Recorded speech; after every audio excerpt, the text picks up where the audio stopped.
নমস্কার, কেমন আছেন সবাই? আপনারা আছেন শিবের সাথে। এখন আমরা ভুটানের ফুড শোলিং চললাম। আছি সৌরভ, পাপিয়া, জয়া আর সানি।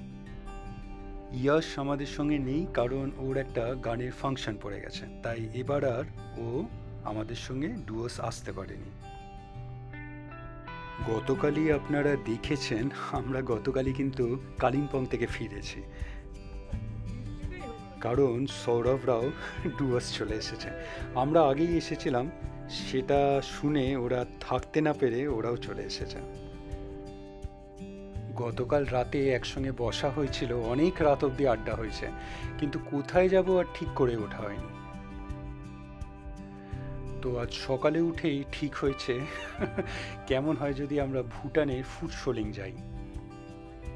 হুচুকে মন তো, তাই বেরিয়েই পড়লাম। আজকে সৌরভের গাড়িতেই যাচ্ছি, একটাই গাড়ি নেওয়া হয়েছে। ইউটিউবেরই কয়েকটা ভিডিও থেকে জানতে পারলাম নিজেদের গাড়ি নিয়েও কিন্তু ভুটানে যাওয়া যায়। একটা সাইটেরও সন্ধান পেলাম, ভুটান গভর্নমেন্টের মিনিস্ট্রি অফ ইমিগ্রেশন। তো সেইখান থেকেই একে একে করে সবাই পারমিট করে নিলাম, যাতে ভুটান ঢোকার সময় এন্ট্রিতে কোনো সমস্যা না হয়। আমি ওই সাইটটার লিঙ্কটা এই ভিডিও ডেসক্রিপশন বক্সে দিয়ে দিলাম। রাস্তা কিন্তু এইখানে বেশ সুন্দর, তবে একসঙ্গে চলেছি, গল্প করতে করতে এই জার্নিটা আরও সুন্দর হয়ে উঠেছে।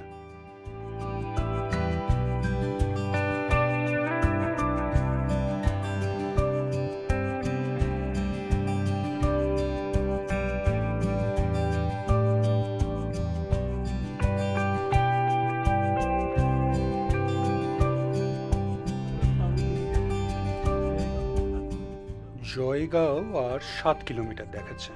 তো ফুড শোলিংটা অ্যাকচুয়ালি ভুটানের ওই পাশে, আর তার ঠিক এই সাইডে, ইন্ডিয়ান সাইডে জয়গাঁও।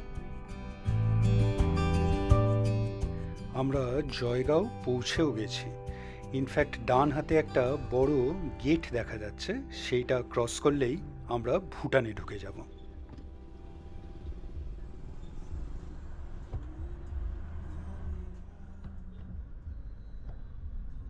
নিজেদের গাড়ি নিয়েই যাওয়ার ইচ্ছে ছিল ভুটানে।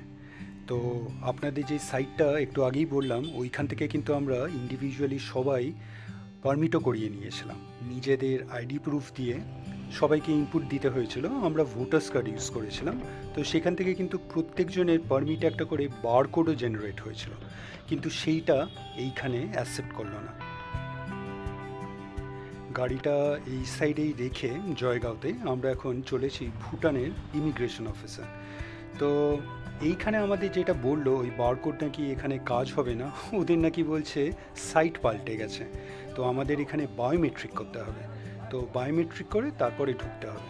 তো আগে দেখি এই সব ফর্মালিটিস পূরণ করে নিই, তারপরে না হয় যদি গাড়ি ওখান থেকে বলে নিয়ে যাওয়া যাবে, নিয়ে যাব।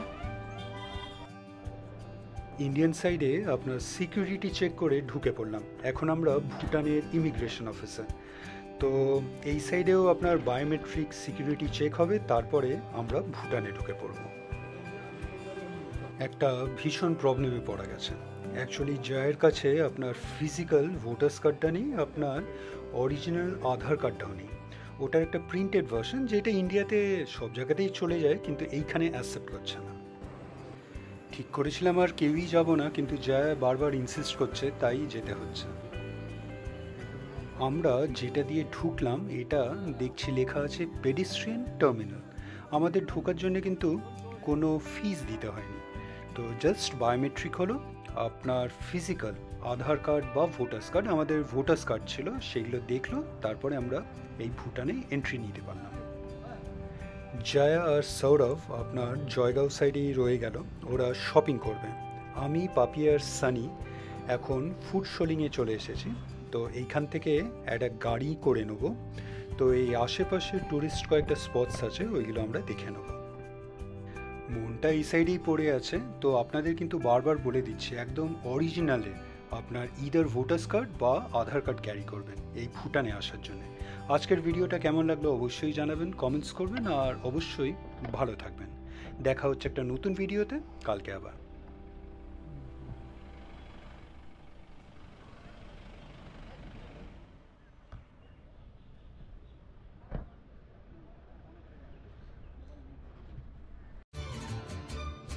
ভিডিওটা ভালো লাগলে লাইক, শেয়ার অ্যান্ড সাবস্ক্রাইব করবেন। আর সাবস্ক্রাইব করার সময় ওই বেল আইকনটা প্রেস করে দেবেন, তাহলে যখনই কোনো ভিডিও এই চ্যানেলে আপলোড হবে আপনার কাছে নোটিফিকেশান চলে যাবে। ভালো থাকবেন।